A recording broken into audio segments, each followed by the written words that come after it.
आज मैं आपको बताऊंगा कि आईपीएल सुपरस्टार टिम डेविड को मजबूरी में सिंगापुर क्रिकेट टीम के लिए क्यों खेलना पड़ा। लेकिन इस मजबूरी जानने के लिए हमें कुछ साल पीछे ऑस्ट्रेलिया में चलना होगा। कल्पना करो, पर्थ ऑस्ट्रेलिया में एक 6 फुट 5 इंच का दिग्गज खिलाड़ी बिना किसी कॉन्ट्रैक्ट के मैदान पर खड़ा है। उसका नाम है टिम डेविड और 23 साल की उम्र में वह सेलेक्टर्स की नजरों में कहीं नहीं था, बिल्कुल गायब था। वेस्टर्न ऑस्ट्रेलिया के पास पहले से ही बहुत सारे सितारे थे और एक रॉ पावर हिटर के लिए वहां कोई जगह नहीं बची थी। जब उसके सारे दोस्त टेलीविजन पर मैच खेल रहे थे, टिम डेविड दुकानों पर सामान सजा रहा था और अपने सपनों को खत्म होते हुए देख रहा था। टिम के संघर्ष को समझने के लिए हमें 1997 के उस भयानक संकट में जाना होगा जब टिम ने बल्ला तक नहीं पकड़ा था। उसके पिता रॉड सिंगापुर के लिए क्रिकेट खेलते थे, लेकिन 1997 के एशियन फाइनेंशियल क्राइसिस ने उनके परिवार की सारी कमाई को रातों रात खत्म कर दिया। रॉड ने अपने बैग पैक किए, पूरे परिवार को पर्थ ले आए और सिर्फ किराया भरने के लिए एक इंजीनियर की नौकरी शुरू कर दी। टिम ने अपने पिता को हर एक डॉलर के लिए संघर्ष करते देखा था और वह भूख आज भी उसके खून में बह रही है। लेकिन सबसे दर्दनाक बात यह थी कि पर्थ में क्रिकेट सिर्फ अमीर बच्चों का खेल था और टिम डेविड उस वक्त बिल्कुल कंगाल था। टिम डेविड कभी भी वह गोल्डन चाइल्ड नहीं था जिसे कोच पहले चुनते हैं, वह तो बस एक बात का विचार था। टिम ने खुद एक इंटरव्यू में कहा था, मैं कभी टॉप प्लेयर नहीं था, क्योंकि अगर तुम 15 साल की उम्र में नहीं पहचाने गए तो तुम्हारा वजूद ही खत्म हो जाता है। दूसरे खिलाड़ियों को आराम से कॉन्ट्रैक्ट मिल जाते थे, लेकिन टिम को सिर्फ एक ट्रायल के लिए भी रन बनाने पड़ते थे।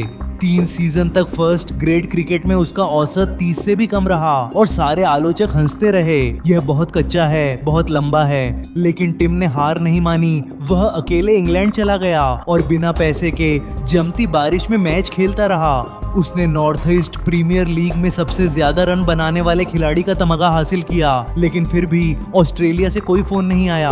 फिर 2018 में वेस्टर्न ऑस्ट्रेलिया ने उसे एक छोटा सा रूकी कॉन्ट्रैक्ट दिया और ठीक उसी समय क्रिकेट ने उसे तोड़ दिया। उसके पैर में स्ट्रेस फ्रैक्चर हो गया और उसकी रीढ़ की हड्डी एक जेल की तरह बन गई। उसने पूरा बीबीएल सीजन अपने सोफे पर बैठकर देखा और उसकी अपनी टीम भूल गई कि वह अभी भी जिंदा है। जब वह ठीक हुआ तो टीम मैनेजमेंट ने उसे बाहर का रास्ता दिखा दिया। कोई कॉन्ट्रैक्ट नहीं, कोई सैलरी नहीं, सिर्फ एक हैंडशेक और एक बंद दरवाजा। बस सोचो, 23 साल की उम्र, टूटा हुआ शरीर, खाली बैंक अकाउंट और एक पिता जिसने अपना सब कुछ त्याग दिया था बस अपने बेटे को फेल होते देखने के लिए। ज्यादातर लड़के इस वक्त हार मान लेते, कोई रियल जॉब ढूंढते या बीमा बेचना शुरू कर देते, लेकिन टिम डेविड ने अपनी जिंदगी का सबसे पागलपन भरा फैसला लिया। उसने सिंगापुर फोन किया, वही देश जहां उसके पिता ने क्रिकेट खेला था और वही देश जिसे फाइनेंशियल क्राइसिस ने तबाह कर दिया था। उसने कहा, मैं तुम्हारे लिए खेलूंगा, बस मुझे एक मौका दे दो। और सिंगापुर ने हाँ कह दी, क्योंकि उनके पास खोने को कुछ भी नहीं था। अब सोचो, अचानक से टिम मलेशिया के धूल भरे पिचों पर बिना किसी कैमरे और बिना फैंस के क्रिकेट खेल रहा था, लेकिन उसने सिर्फ 5 गेम में 369 रन बना दिए, जो उस टूर्नामेंट का सबसे क्रूर बल्लेबाजी प्रदर्शन था। और पहली बार सालों बाद स्काउट्स एक दूसरे से फुसफुसाने लगे, यह सिंगापुर का दिग्गज खिलाड़ी आखिर है कौन। और फिर वह फोन आया जिसने क्रिकेट की भौतिकी ही बदल दी। रॉयल चैलेंजर्स बैंगलोर को एक फिनिशर की जरूरत थी। टिम डेविड इतिहास में पहला सिंगापुरी बन गया जिसने इंडियन प्रीमियर लीग में कदम रखा हो। जब वह चेन्नई सुपर किंग्स के खिलाफ मैदान पर उतरा तो पूरी दुनिया ने रेशमी कलाइयों वाला एक 6 फुट 5 इंच का राक्षस देखा।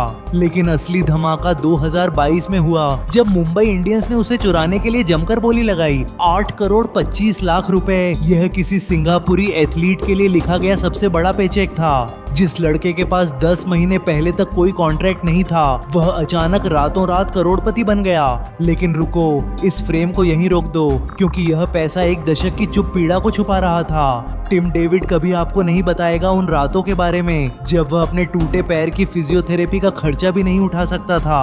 वह कभी नहीं बताएगा अपने पिता को डबल शिफ्ट करते हुए सिर्फ इसलिए कि टिम नए बैटिंग ग्लव्स खरीद सके। यह जो तेज सफलता दिख रही है, यह कोई जादू नहीं है, यह एक आदमी की वो जिद थी जो अपने परिवार के क्राइसिस को हराने के लिए पागल था। टिम जो भी छक्का मारता है वह हर उस कोच के लिए एक मिडिल फिंगर है जिसने कभी कहा था तुमसे नहीं होगा। याद रखना, वह सिर्फ एक क्रिकेटर नहीं है, वह उस फाइनेंशियल क्राइसिस के रिफ्यूजी का बेटा है जिसने अपनी पूरी जिंदगी दोबारा खड़ी कर दी। 2022 में ऑस्ट्रेलिया आखिरकार उस नींद से जागा। उन्हें पता चला कि जिस दिग्गज को उन्होंने सालों तक नजरअंदाज किया वह अब एक ग्लोबल वेपन बन चुका है। टिम डेविड ने भारत के खिलाफ ऑस्ट्रेलिया के लिए डेब्यू किया और हैदराबाद के मैदान पर उसने 27 गेंदों में 54 रन बनाकर सबको चुप करा दिया। पूरा स्टेडियम सन्न रह गया और फिर उन्होंने ताली बजानी शुरू कर दी क्योंकि महानता दुश्मनों से भी रिस्पेक्ट छीन लेती है। उसे T20 वर्ल्ड कप के लिए चुना गया। वही लड़का जिसके पास कभी कॉन्ट्रैक्ट नहीं था अब पूरे देश का प्रतिनिधित्व कर रहा था। जून 2025 में उसने ऑस्ट्रेलियन हिस्ट्री की सबसे तेज टी20 सेंचुरी जड़ दी, सिर्फ 37 गेंदों में, यानी पूरी तरह से तबाही मचा दी। आज के समय में टिम डेविल इस पूरे ग्रह का सबसे खतरनाक फिनिशर है, लेकिन उसकी असली ट्रॉफी उसकी जर्नी है, ना कि उसके रन। उसके नाम पर एक सीजन में सबसे ज्यादा स्ट्राइक रेट का रिकॉर्ड है और वह हर मुश्किल से मुश्किल काम को बिल्कुल आसान और उबाऊ बना देता है। उसने Mumbai Indians, royal Challengers Bangalore और दुनिया की हर बड़ी फ्रेंचाइजी के लिए मैच फिनिश किए हैं। आज उसकी नेटवर्थ लगभग $50 लाख है, लेकिन वह अब भी उसी तरह ट्रेन करता है जैसे उसे उस पहले रूकी कॉन्ट्रैक्ट के लिए लड़ना है।